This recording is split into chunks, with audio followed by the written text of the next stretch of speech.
My name's Maya Jasper White. I'm the co-director of Salastina. Thank you so much for joining us today. This is our 60th happy hour. Woohoo! The first half of this event will be a live performance by our guests. We strongly encourage you to watch on YouTube live, and if you are already familiar with how to do that, great. If not, we will post instructions for how to do that and the link when you should in the chat. We strongly encourage it for the reason that the audio quality is way better. But if you don't want to deal with navigating between Zoom and YouTube, then you're welcome to just stay in Zoom. Speaking of the chat box, a lot of people really enjoy it. If you are not one of them, we've made it as easy as possible for you to ignore it. We ask in exchange that you not be that guy who tells everybody else to stop chatting, because so many people really like to. After the performance, we'll meet back here in Zoom to talk a little bit with Time for Three. And throughout the event, please type your questions for our guest artists in the aforementioned chat box. So now I'll turn it over to Kevin to introduce the band. Hi, everyone. I'm Kevin Kumar, Maya's co-artistic director of Salastina. So our guest tonight is Time for Three, and I will quickly run out of fancy words to describe these phenomenal musicians. We've had musical unicorns on this program before, but these guys are a different species of unicorn. And when I say unicorn, I mean that they're this rare mythical creature that is so difficult to find. You have three classically trained musicians at the absolute top of their game, but who are broad-minded, flexible, absolutely capable of killing it in any type of genre, and who have taken their understanding of resonance and harmony, articulation, all of what makes them great classical musicians, and taking those things and applying it to arrangements and original music of their very own, very unique style. They played on the biggest stages everywhere, and they're just adored everywhere they go. And I can't tell you how many times I've heard up-and-coming musicians bring Time for Three's name up when you ask them who their ideal musicians are or who most inspires them. And that's including participants in our own Sounds Promising program. We're so honored that they're here with us tonight, and they're going to start off by playing a live set for us. As Maya said, we really encourage you to watch this on YouTube Live, but if you can't, you can just stay here and Zoom with us. Afterwards, please come back here for some live Q&A with Time for Three. Thanks. Hey, all right. You guys ready? Cicadas, let's do this. We were just discussing cicadas in how many years? Yeah, and what did we come up with? 17 years? 17 years. 17 years. Let's play a song. You ready? 1, 2, 3.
Yeah!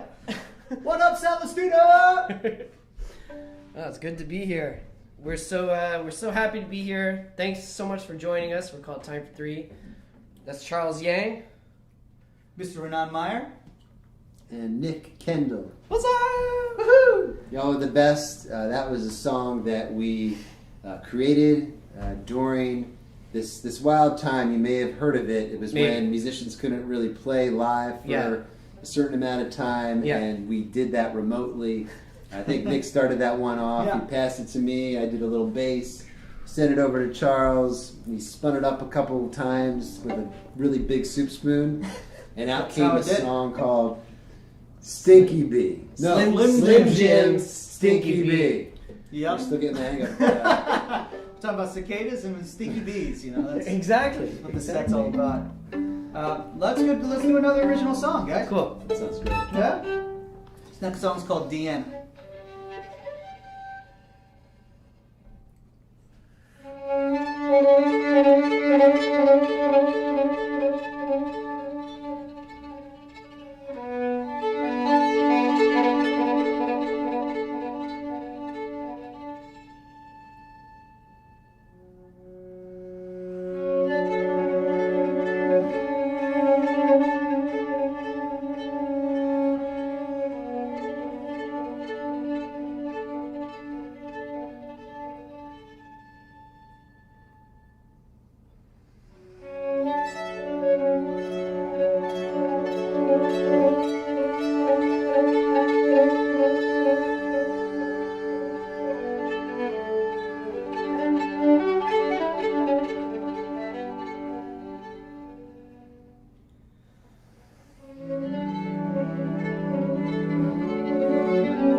Thank you. Hey guys. This is definitely live because I got a text message and it definitely rang. Oh, did it? Yeah.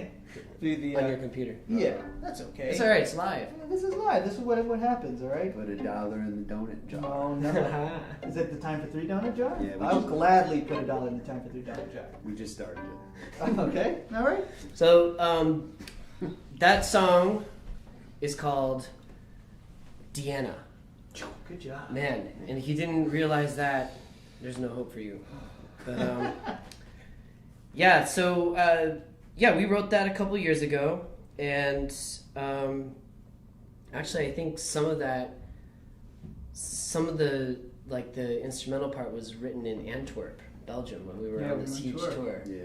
And we were there in our hotel. We were on this huge European tour, and we had rehearsals. It was a huge production. We played like all of these stadiums in Germany, in the Netherlands, there were a few other countries, but Yeah. it was a week of prep with this band, this orchestra, and then we had like a whole week off, and it was raining the whole time. So we were stuck together, and we did a lot of writing then. I mean, we were talking about writing during the pandemic, how we were kind of doing this one piece by piece. The way we write is kind of that way. I mean, a lot of that song was written on tour, just little bits and pieces, and then the rest was written later somewhere else in the States. And we would record these voice memos, and we'd sort of forget about it and come back with and fresh then we ears. glued them together. And we can talk about that in the conversation portion of our show. That is true. That is true. Let's play some more music. Yeah. All right, you guys will recognize this.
Very inspiring.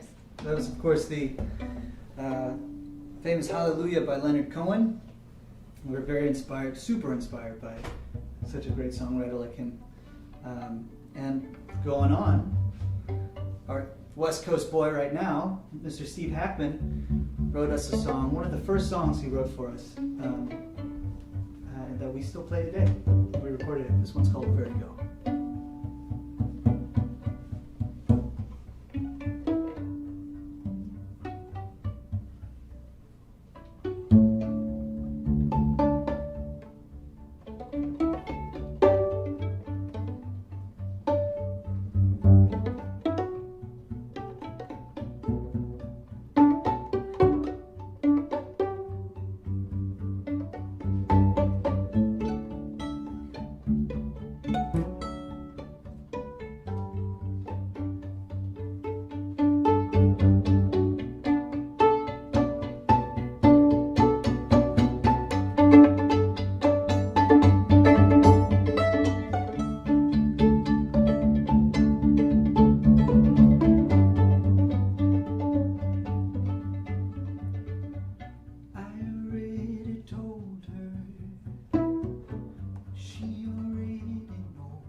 Overpowering all look down, I'm right beside you.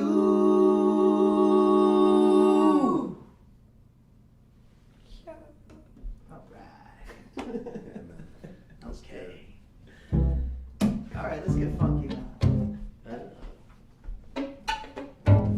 Give me one more of those. Those are hot. Yeah. Whoa.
That one's fun to play. Even if there's no applause, we can do your applause. Thank you so much. Dave Ross, everybody, our tour manager. Over here, just keeping us intact. Is that because your family's trying to sleep while we're playing so loud? By the way, ladies and gentlemen, thank you so much to the Meyer household. Woo! Mr. Ranaan Meyer right here in this beautiful living room, allowing us to make music. And And actually, because of Salastina, we decided to come here because the acoustics in this room, at least for us here together, is really nice. Usually we're playing on stages and we're mic'd, and we feel very lucky to be able to play big rooms. Absolutely. But it's always nice to play acoustically. So and it's great to just be intimate here, you know, with you guys. That last song, actually, you wrote. I did. And you wrote, it's from my home area. It's a piece that I call Philly Funk, based off of the Philly funk tradition. So many incredible artists from that genre were born in this area. And when I was really young, I had the opportunity to go to DJ Jazzy Jeff's studio and play with some of these incredible drummers and do a bunch of different things. And I was really impacted by that session. And years later, when Time for Three formed, I thought it would be cool to pay homage to that. Yeah, that's cool. You'll probably recognize this next song. There's going to be plenty of time for talking, so we'll save it. Hope you enjoy this next one. Let's do it. I hope I know this song too.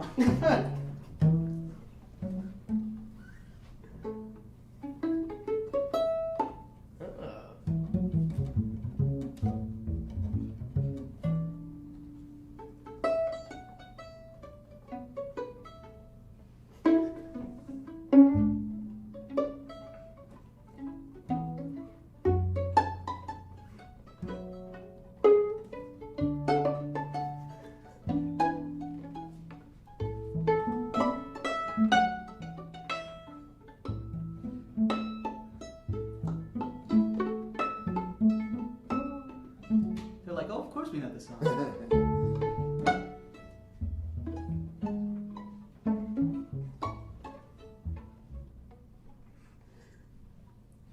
When the night is come and the land is dark and the moon is the only light we'll see. No, I won't be afraid. No, I won't be afraid. Just as long as you stand by me. So darling, darling, stand by me. Oh, stand by me. Oh, stand now. Stand by me. Stand by me. If the sky that will apart, tumbling fall, all the mountains crumble to the sea. I won't cry, no, I won't shed no tears, just as long as you stand by me. So darling, darling, stand by me. Oh, stand by me. Oh, stand now, stand by me.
Yes, Charles!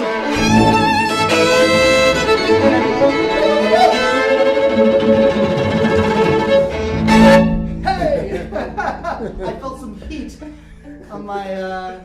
Every time we do that, we try to break the record of how long we can do that last note. So it's up to you. Yeah, it's all you, man. I'm sorry to make you guys wait. I'm sorry to make you guys wait. Cool.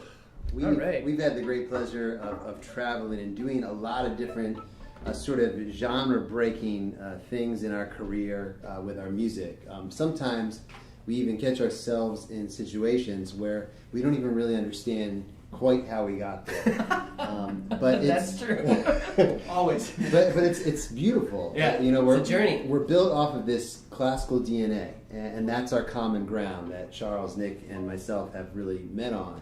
And that's the language that we feel really comfortable with. But we're very exploratory, and we've had, you know, the opportunity to mix with some incredible R&B and hip hop artists, some amazing jazz artists, country artists. The list kind of goes on and on and on. Classical, like amazing classical composers. Yeah.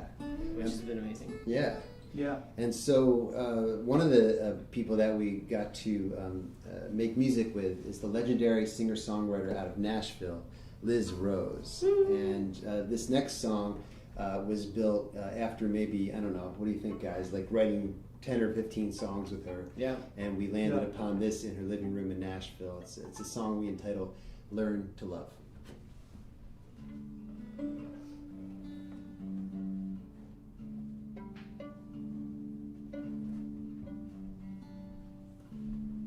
Cool. Let's try it. We'll do it.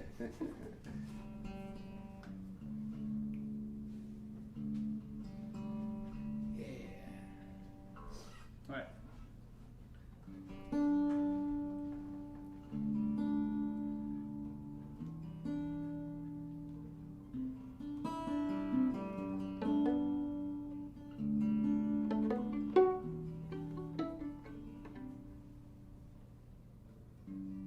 If I was a heart, would you love me? If I was your heart, I'd be too afraid. Cold as the snow and tough as old leather, left in the rain to fend for myself. So take what you want, stay if you want. I may be broken and tough. I can learn how to love. I can learn how to love.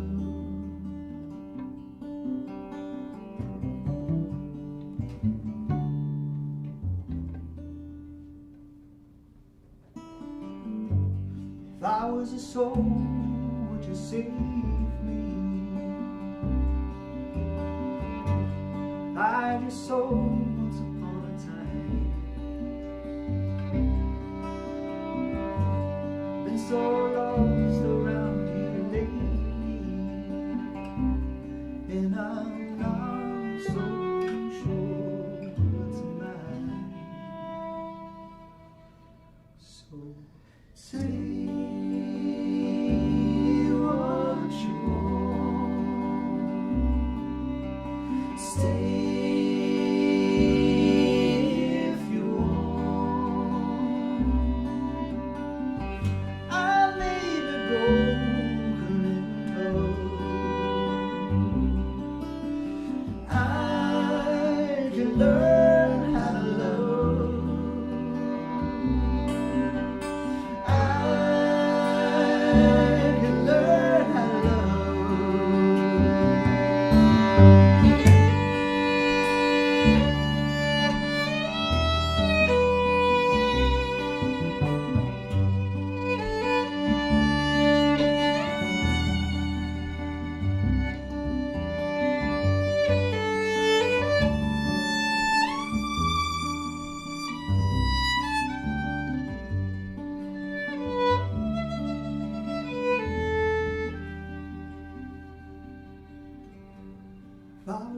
hard did you love me?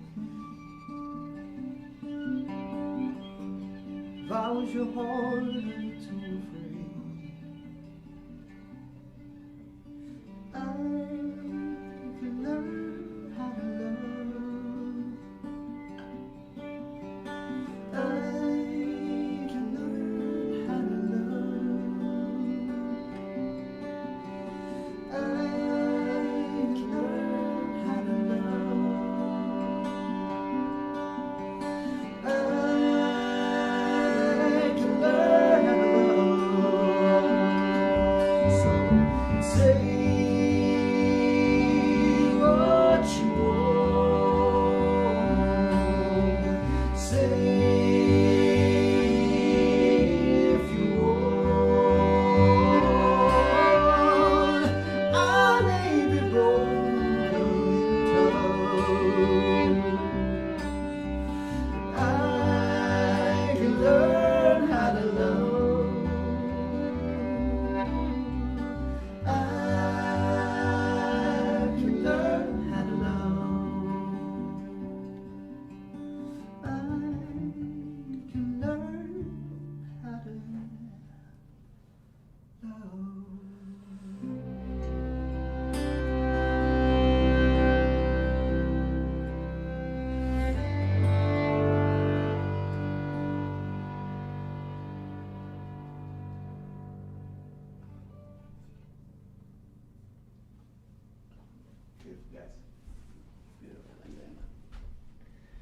Well, we have one more for you. I realize we may have gone over the 40-minute set list time, but We're having too much we're having too much fun, so hope you don't mind. We're going to play one last thing. This is something we love to do in a lot of our live shows. This is taking the Bach chaconne, the famous Bach chaconne for solo violin, and doing our twist on it. So we're going to do this, and then we'll see you on the chat. Looking forward. Looking forward. Can't wait. A little time down first.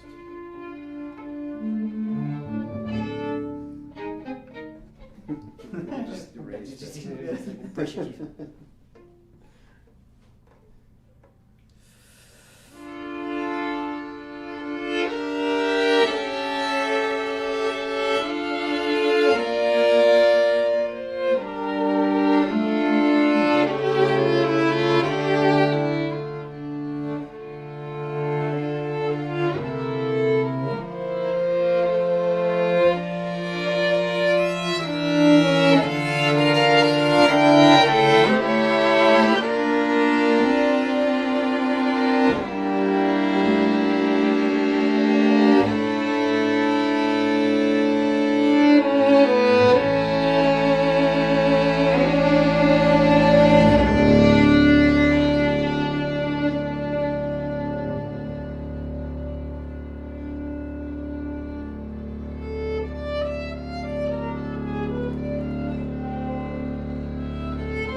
All right, baby. Thank you so much. We'll see you in a second.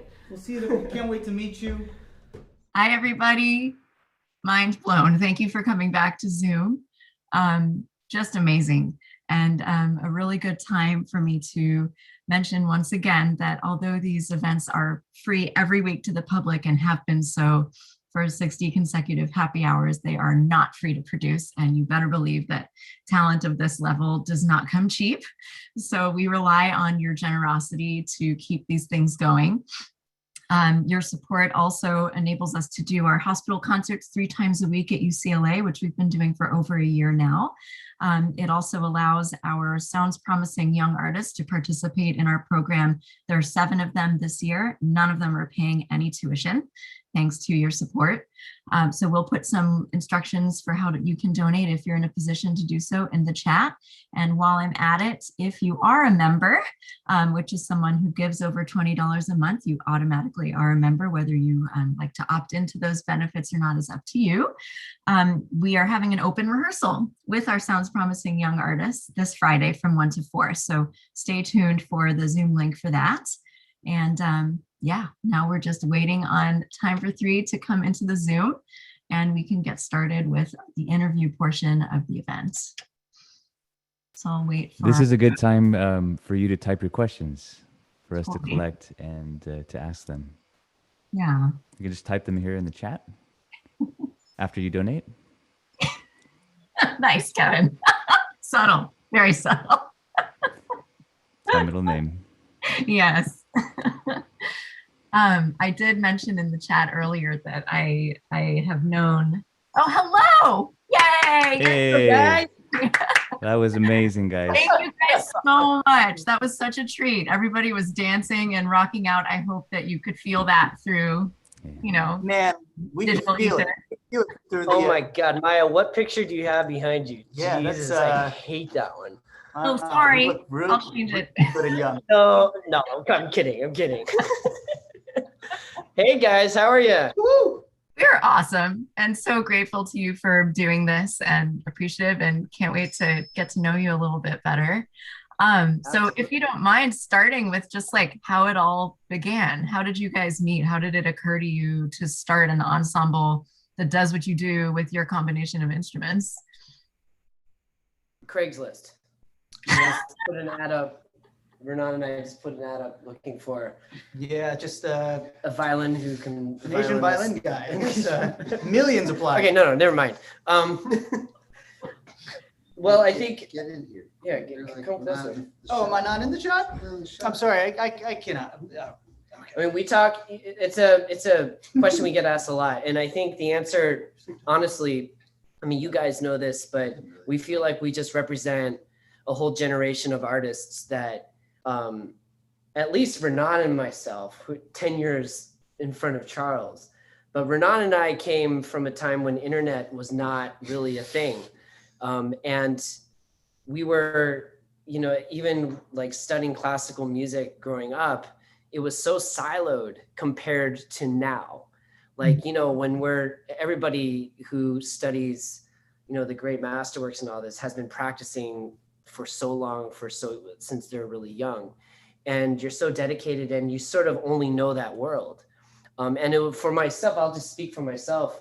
It was like terrestrial radio that— Please. Yeah, I'll only speak for myself. So I wasn't born yet. Sorry. Yeah. Still in But I remember like the first thing that I heard besides like Bach, Beethoven in my house was Stefan Grappelli. And that blew my mind. I was like, whoa, I've never heard the violin like that. But then fast forward to now, there's so many young musicians who, like us, have studied and practiced and dedicated themselves, but who love to do things that are popular. Like if you're in high school, like to remix a song that's popular on the radio for a string quartet. Mm-hmm. And for young people, it's a way to be relevant. You know, you have the marching band playing Kanye or like, you know, some incredible Beyonce songs. And then the orchestra is playing Eine kleine Nachtmusik. It's not really the coolest thing when you go to full assembly. So I think people are being really creative now. And we have threaded that needle, and we discovered that we really want to do our own original take in this kind of version, this sound that we've sort of organically found between the three of us in this weird combination of instruments. Excellent. Do you guys like from the start or even now too, like how do you think and talk about genre? Because you can't really describe what you do as just, one thing at all. Well, like Ranaan said for this during the stream, our roots, the three of us share one thing, which is classical music, right? That is what kind of roots us all together. But we're also three musicians that are super curious in our own paths. Ranaan did jazz. Nick used to bang on pots and pans with hip hop, and I used to play blues. I still play blues, but I'm from Texas. So the kind of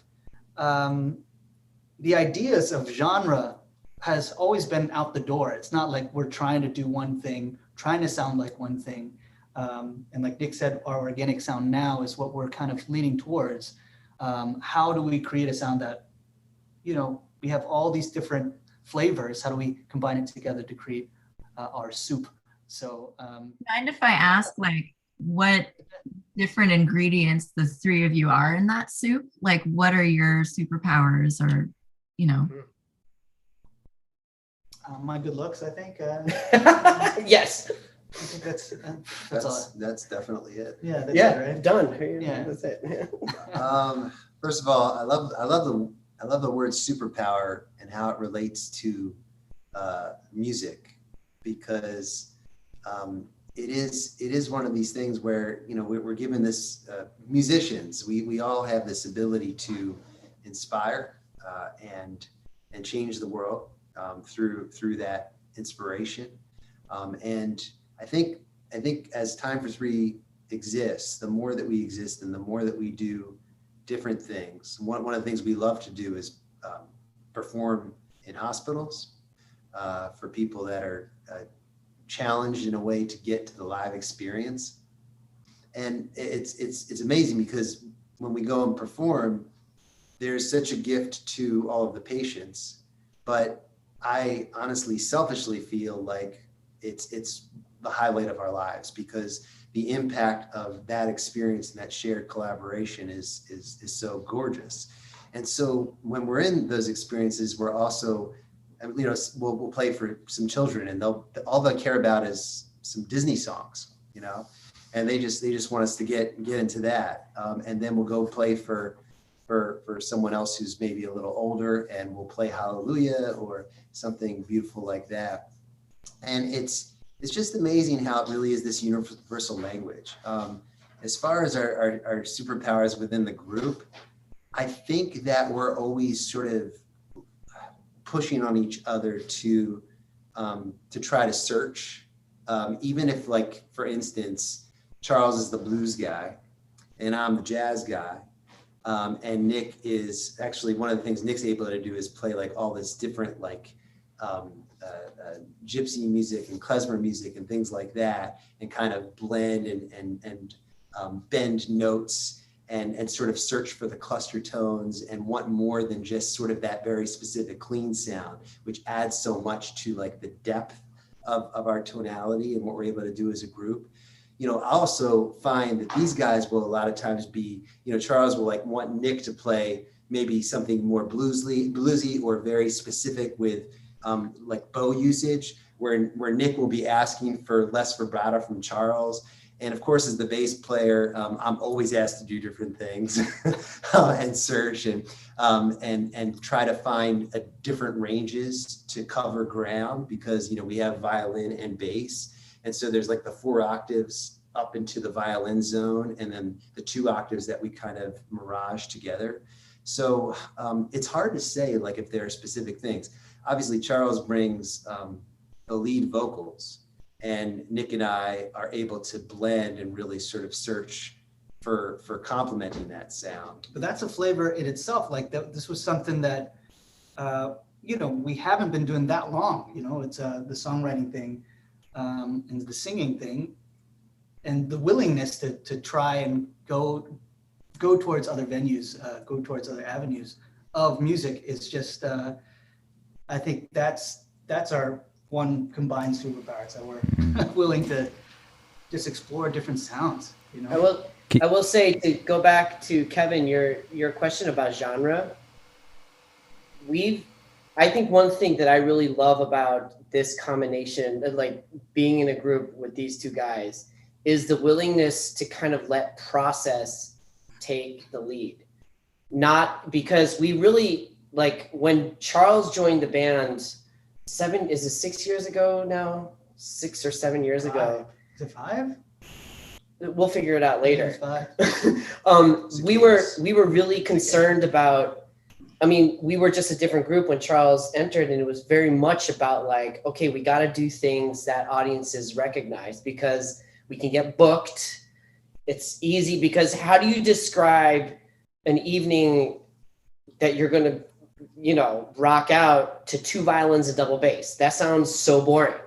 And for a long time, it was so hard to get people to come to our show. So we had to really try to think about genre. But then it really kind of took a natural course of when Charles joined, not to have a knee-jerk reaction, to try it out, to do these mashups, to be pigeonholed and to say to our team, okay, for the next season, book us as the group doing Led Zeppelin and Mahler mashups, or like Katy Perry and Stravinsky and all this stuff, right? But then as we continued working, and again, as 3 really opinionated and wonderfully inspired musicians, without rushing it, but also testing it, we just started feeling fake with that stuff. Or in other words, we feel like we were ice skating on this ice that underneath was this world of possibility that we were not even exploring. And so the question of genre is, we still debate it a lot. Even like, should we be concerned about genre? Because even in our set tonight, it's so hard to even describe what direction we're in. And we've really struggled with this. Like, do we lead with like marketing and how to describe, or do we lead with what we love? Does it have to be separated, or like everything, is it a balance? And I think we've really, one of the things, I go back to the thing I opened with, is I think it's a gift and a superpower that we have this ability to find balance with patience, but getting into it and trying to find our way. We don't think we've landed yet. We're still exploring. Well, being a musician, you never feel like you land, right? That's the beautiful thing too. Oh, is that what you're going for? I thought we were landing. We'll never get there, Nick. We'll never get there. Okay. And that's the best thing. Definitely. No, But well, how does this? I think this is fascinating because we talk about this a lot too. What about in rehearsal? When you guys are, or when you're having your arranging. You guys talked a little bit about it during your set about how the songs come about. Like, you'll work on it here and there, and then come back to it later. But are your rehearsals where you actually come up with the arrangements and the original songs that you have too? It's again, it's a combination thing. Before the pandemic, we were on the road every other week.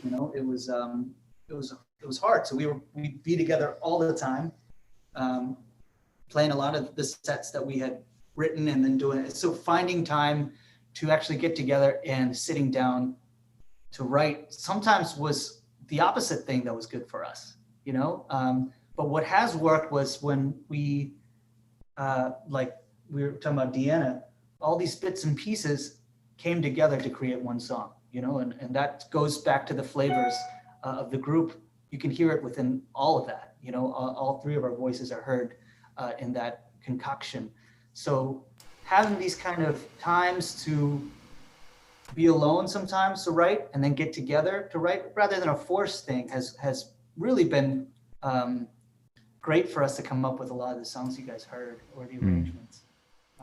But in that process, like, of coming up with an arrangement, is that where you talk about genre too, or is it just like, here's what I like and here's what's? You didn't hear my introduction for you guys, but you are probably the most, like when we talk to young musicians, you guys are probably the most brought up, artists who are like, I want to be like Time for Three. Like these guys are so unique, and they forge their own path. They have their own sound, and you're just. I think there's a kind of there's a recognition of like the kind of sincerity that you approach everything with, I think. So I'm just wondering about when you are like synthesizing your sound, if you're thinking about that at all. And this is a question that might be helpful for, young artists who are, trying to find their sound as well. I think so. I think that it all comes up at different times in different ways, whether it's caring about the genre of the arrangement that we're working on, or whether it's trying to not care about the genre of the arrangement that we're working on, and everything in between. There's a lot of those discussions, debates. One of the things I value about being in Time for Three so much is that we really listen to each other and hear each other out, whether it's the littlest thing or the biggest thing. Mm-hmm. And we're able to take a breath or wait a beat to get to finding it together. So I really value that, because it is about listening and having that conversation, whether it's a metaphor or if it's actually having a conversation, and giving each other space to hear what we want to try to do with something. For instance, I'm trying to think of one of the latest things we did. We did a little arrangement for a friend of My Girl. And that was really trying to stick as true to the initial My Girl that came out as possible. Just because we knew how much that would mean to our friend that we were sending it to, with just a little bit of variation and wiggle room to put some Time for Three stuff in the jam aspect of it.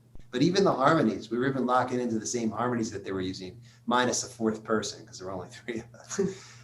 So that, honestly, there was a lot of ease in coming up with that arrangement, but at the same time, it was very difficult because the people on that album are phenomenal.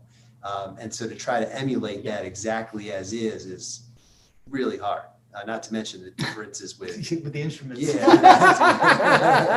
Yeah, that's something's off here. No, but to that point though, that is our voice. It never feels forced, and if it does feel forced, We don't do it. we don't do it. We'll try it. Yeah. We'll put it on it. We'll put it on a set, and then it's amazing. Like, it's one of those things. We work so hard. We work so much together. It's like we almost don't have to say anything. Come off set. We all know that it's not going to show up on any other set again, because it doesn't feel natural. It's hard to explain our process other than exactly what Ranaan is saying. It's like, it's really listening. It's like always balancing. So, it's like, okay, I'll come in with a really thought out, written out thing. And the guys are like, oh my God, we love the MIDI file that you sent and all this. And we learn it. But yet it doesn't feel right. So then, but I'll feel really in control of it, because I say, no, we need to perform it 2 times. So we suss it out, and then let's have some opinions. But then, I have to then chill out and let the ideas come in. And then actually some magic happens. And meaning that I have to not be so, I have to get out of my brain and trust the process. Another thing I'm thinking about, guys, is I feel like there's no model. Like, okay, so we did, over the pandemic, we're very lucky, we did these live streams, or we recorded a bunch of stuff. And we did, the first one we did this whole set with this incredible setup. It was super loose. And we loved it so much that the producer and our team was like, okay, that sounded so good. The space was so good. Let's actually do it again and do it for like a project. So we rehearsed a lot for that second thing. And our producer in the booth, who we trust, he's like, okay, you guys sound really tight, but I'm missing the spontaneity of the first session that we did. It sounds like you're trying too hard. And we thought a lot about that. It's like we're actually trying to be better. So we rehearsed the heck out of something. But actually, sometimes you just got to let things go. And you got to let an idea go. You got to not be concerned about a genre. You got to just have faith. Yeah. And that's because playing in the practice room is a lot different than playing for people and playing with people. It's just a totally different animal. And as a musician, I'll speak for the three of us. I believe the three of us spend a lot more time in the practice room than we do on the stage, because that's how you get prepared and have the discipline to then have that freedom that Nick's talking about. And I think with Time for Three, that knowing that there's some sort of a spiritual release when three of us finally get to play. And that's when the magic really happens. And I remember that session too. It was Vertigo. Yeah. We were playing Vertigo, and it was about really listening to the lead line, which was Charles singing the melody, and how we would play, a singer-songwriter or a pop song, whatever you want to call that genre, but approach it like it's chamber music, which is where magic can really, really happen, and something special or special moments can really take place. And it's hard to plan that stuff. You can have a plan, but I think, one of the things that makes this group so special is the deviation from the plan, the spontaneity. Yeah. I think we could talk to you guys for a whole lot longer about these kinds of questions, but we want to give the audience a chance to ask you some questions. So, Absolutely. With that, I'd like to invite a 10-year-old, Luke Eggert. Go ahead and unmute yourself. Hi. Whoa, what's up, Luke? I'm doing good. How are you? Excellent. Good to see you, man. We're pretty good. You're in space right now. What did you say? You're in space. Yeah. Oh, man. Thank you for tuning in from space. The Wi-Fi seems good. Definitely. So I've been playing for violin for 6 years, and I was wondering, do you have any advice for my violin journey?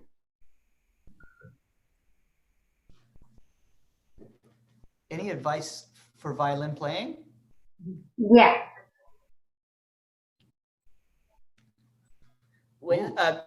Was the question, does he have any? Luke, can you say it one more time? Sorry, the internet just had a little glitch. Can you say your question one more time? Chill, he's in space, all right? Oh, yeah. Yeah. So, do you have any advice for my violin journey or my violin playing? A violin journey, his violin journey, or just the violin? Ranaan, why don't you take this one? Never mind. Go ahead. Man, well, that's awesome. First of all, that's really awesome that you've been playing for 6 years now. Is that right, Luke? Yes. That's so great. How old are you? Can I ask you that?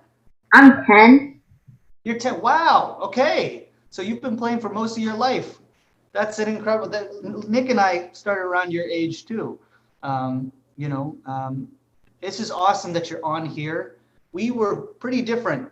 At least I was. I'll speak for myself. My mom was a violin teacher. We both actually grew up in musical households. And I used to I hated practicing. I hated the violin because I didn't know why my friends were out playing soccer or things like that. And I was at home playing violin and I wasn't playing well. And I didn't see what it was about, playing these scales out of tune, and nothing felt good. It was just something I didn't love to do. So when I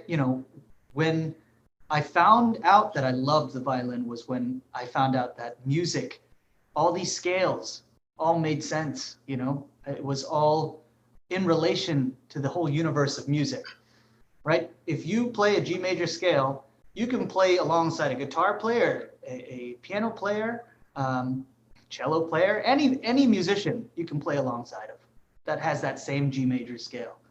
And that really, it all fit for me at least, that, oh, wow, all of this is functional. And that's when my explorative side of a violin player became so interesting, and I wanted to practice and I wanted to learn new things. What is an augmented chord, or like all these nerdy things, or what's a pentatonic scale? That kind of stuff really got me going. And it actually, looking back at it, I had played all these concertos already. I went back to these concertos and I was like, oh yeah, that's a pentatonic scale right there, or that's an augmented riff right there. And it all made sense, going back to all these amazing composers that I had despised practicing. And then suddenly it was just, oh, there it was. I mean, I think for you, man, I think all of us will say that when we were your age, it was so, like Charles said, it's so hard to know why you're doing this stuff, but it's so worth it because, right. And our age and what we are doing, we have such versatility because we spent so much time on the stuff that didn't come easy to us. I am so grateful that I had teachers and my parents who had to find that balance to really push me. I was one of these kids like Charles that hated practicing. And I fought my parents, especially when I became older, like when I became 13 and 14, I started fighting my parents. And I'm so sorry to my parents constantly, but they put up with me because they knew that if I worked on the things that didn't come easy to me, that actually I would have more superpowers. And I'm so glad that I did that. So we're in the same train as you. We're just like a couple cars ahead of you, looking back to you saying, do the work, practice your scales, play beautifully, listen to your tone, be disciplined. But also don't forget that enjoying yourself and enjoying what you do on the instrument is very important too. You don't have to do it. You don't have to enjoy it all the time. It's like if you have 100% of something, 75% of it should, if it feels difficult, that's okay. Then you have the extra 10% that is fun and okay, then you're doing good. But keep at it. Yeah, Luke, we're rooting for you. Thanks. And I will. Thanks, Luke. I'll show you one more thing for Luke. The reason that I play the bass is because somebody by the name of Luke played the bass that I wanted to be friends with. So that's a wonderful name. Cool. Thank you so much. Thanks, Luke. Thanks for tuning in from space. So we'd like to invite Christina Wong. You can unmute yourself. Christina Wong! Hello. Hi, Charles. Christina, hold on. Let me preface this. Christina Wong was my RA at Juilliard, and I gave her the worst time of her life. I'm sorry, Christina Wong. Christina, let me text you. I'm so sorry. No, it's okay. He actually made my life a lot more fun. All right, I'll take it. Yes. I'm never gonna forget that you brought your pet rabbit into the dorms, and we lost it. But anyway, thank you guys so much for playing for us. It was such a delight and joy for me to hear you guys after this whole year of not great music making. But my question for you guys is, what upcoming projects are you guys working on? What's been sort of your motivation and inspiration for them? If you have anything coming up you guys want to share. We're trying to figure out what we're allowed to talk about over here. And by the way, I can't imagine Charles is RA. That is. Thank you. That is. We do need to get together with you and talk about all of that. So that is amazing. It only lasted 1 year, I think. I think I was going to use RA for 1 year. So it wasn't bad. I think the one thing we can probably talk about at this point in time is we're creating a lot of new material, and we are going to be releasing some sort of a body of work in the not so distant future. It's a really transformational time for us because we've been releasing one thing at a time for a while and working sort of on isolated things. So now to conceptualize this body of work, it's really exciting. We had this opportunity to do a film score for Robin Wright's movie Land, where it was an entire soundtrack in collaboration with a wonderful musician by the name of Ben Lee. And we were able to put together this body of work in such a short span of time because we were committed to that span of time. And so we're really excited to focus in that way, because when we buckle down and we create, there's a lot of wonderful contrast and cohesiveness that goes into thinking about something that's 40 to 60 minutes long, and that storytelling. And I think we really all agree that Time for Three really believes that the album is still very important. This world has taken a direction where it's a lot about this song getting released and that song getting released, and that's wonderful, but it's kind of like a short story in comparison to the book, to the novel. So when we can look at it from when maybe the second track is not something that's supposed to epically change somebody's life in a singular way, but it's supposed to somehow support what's coming in the fourth or fifth track and the trajectory that kind of falls throughout that experience. But we're looking forward to getting that out. We were going to, before the pandemic, we were scheduled to premiere a new concerto that was written for us by the composer Kevin Putz, who we have become super close with over the years. We've obviously known his music, he's known our music. And he came to a club show of ours in New York about 4 years ago. And we invited him because we really we said, would you think about writing us a concerto? And we agreed to it. And we were going to premiere it actually with the San Francisco Symphony. And then the West Coast with San Francisco Symphony, and the East Coast with Philadelphia Orchestra. But then, of course, the pandemic hit, and all of those have been postponed. And of course, we were going to have a whole season of playing the concerto with all the orchestras. And the way these work is, the orchestras that get the rights to do the premieres pay more money and all this kind of stuff for those rights. So all the orchestras, including San Francisco and Philadelphia Orchestra, have been so gracious because the industry works in 2-year cycles. So we're still working out how we're going to actually play the concerto.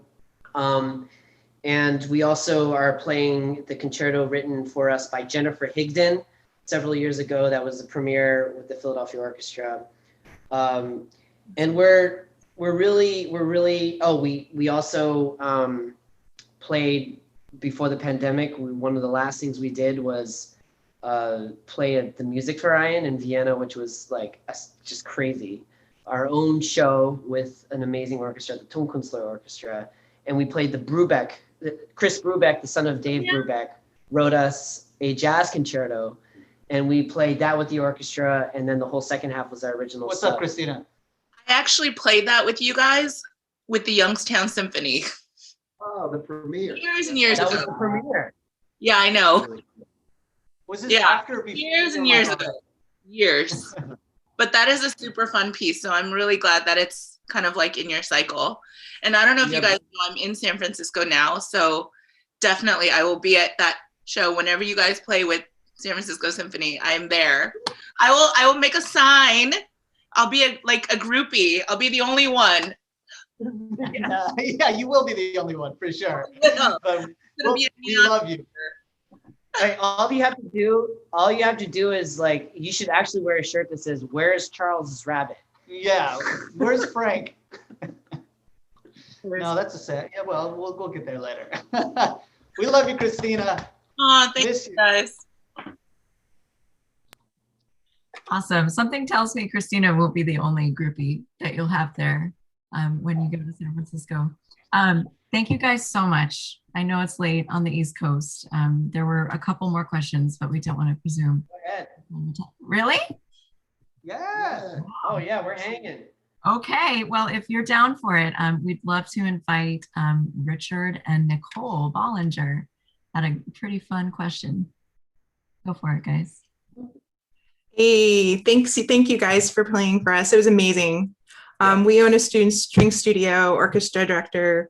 So very inspiring. Can't wait for our kids to hear you play. Middle school, grade age. But lots of performance stories over the years. So I'm imagining you guys have a lot of them too. Oh, no. So you have a unique, memorable, meaningful, humorous experience. Oh boy. Which one?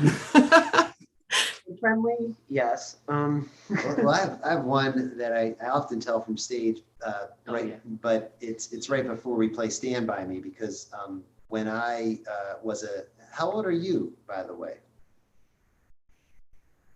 Six years old. All right. I have a 6-year-old sleeping upstairs. I'm 6.5. 6.5. That's, you know what, that's Also, I'm a little bit of a ninja. Okay, that's enough. That's awesome.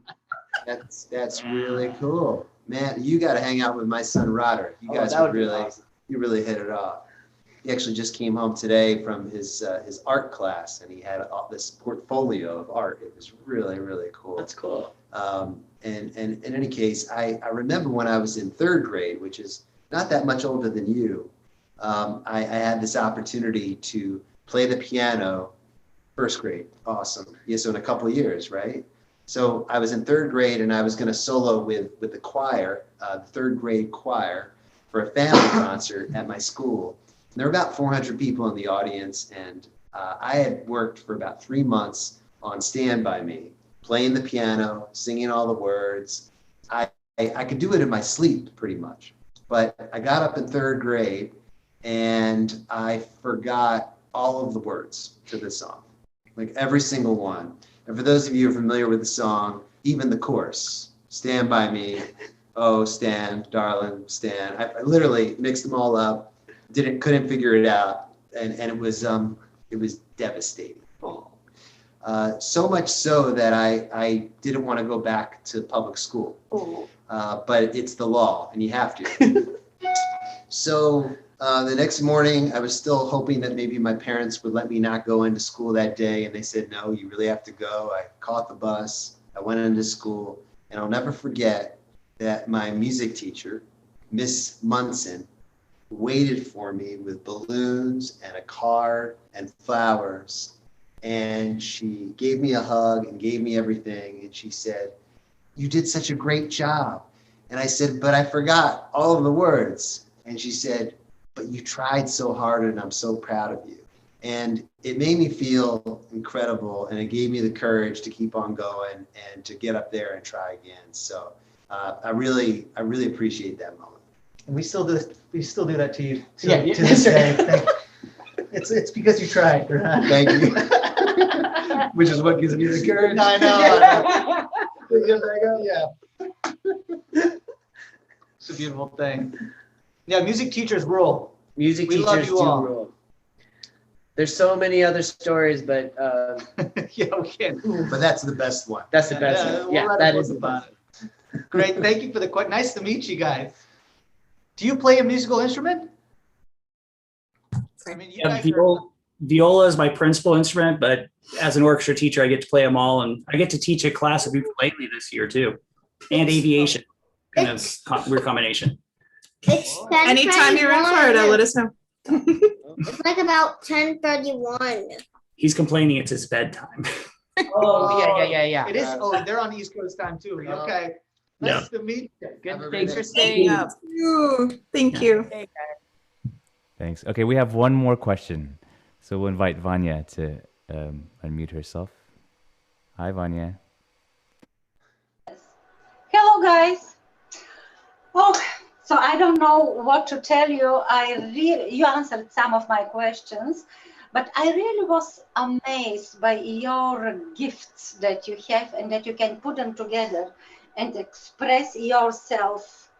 And my question actually was, you answered it a bit, but when you have a concert, who decides what will be your repertoire? But most of all, I'm wondering, are you not afraid of all this jumping from genre to genre that you'll be not taken serious? I mean, serious like classical music performers.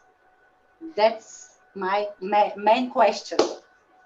Well, it's a good question, but you know, I think we actually gave up. We actually do not like being called a classically trained band anymore, because we don't think we're, the way we came to this was through studying the scores, and we say all the time that we feel like we've grown as humans, but also as artists through the masterpieces and through the challenges of understanding the life journey of a Beethoven symphony or a sonata, all this. But when we come to this formation, we're not, I think it's a lot of people who try to categorize us, it's a mistake for them to say, oh, this is them trying to represent classical music, which we are not. We are three guys who, first of all, have found a way to connect with each other on stage. And the reason why we can, and that's why we have this trust, I spoke about this earlier, we can have the biggest disagreement before walking on stage, but we put it into our music and it works. It just works. And there's a joy and sincerity and a love for each other and what we are doing as a team that is so much more powerful than each of us separately.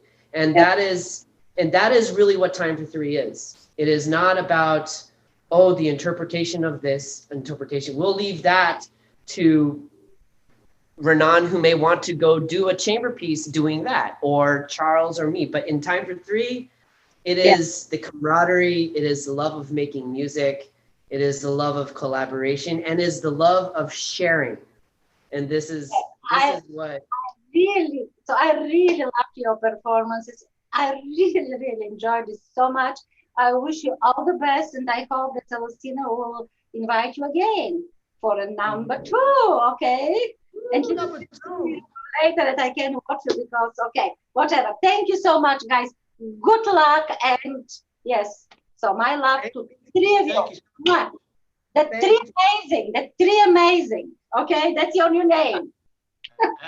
The Three Amazing. We're changing it tonight. Yeah, that's great. Yes, that's it. The Three Amazing. Yeah. Thank you so much. Good night. Thank you so much, Salastina. You are the best. Thank you. Salastina, you are the best. You are bringing the best people, the diversity. Thank you. Good night. That's true. Yes. Thank you so much. Good night. Thank you. Bye. That's awesome.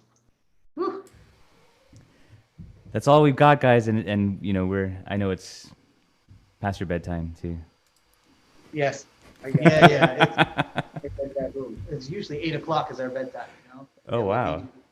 That's the secret of your, you know, your success. Thank you so much for having us. Seriously, I mean, this is so great what you guys are doing and what you're all about, and we're so honored that you would invite us to be a part of it. And what an incredible showing too. I mean, your turnout is amazing. All of you are, you know, hopefully we get another opportunity to experience this live together because we feel like there's incredible energy. But absolutely, you know, in this streaming environment, we feel the energy from all of you. So thank you for having us. If anybody wants, this is a new. If you guys like this is Time for Three's new shirt. But if we get enough requests, we can start producing a first batch. Nice. Gotta peddle that merch. Yeah, so hit us up. Message us through Facebook or Instagram or through our newsletter off of timefor3.com. Awesome. This is our money exchange. This is not Time for Three at all. But this is me covering a shirt. I'm also auctioning this shirt, this exact shirt, on timefor3.org. Actually, if you want to buy this shirt from me, it has my sweat.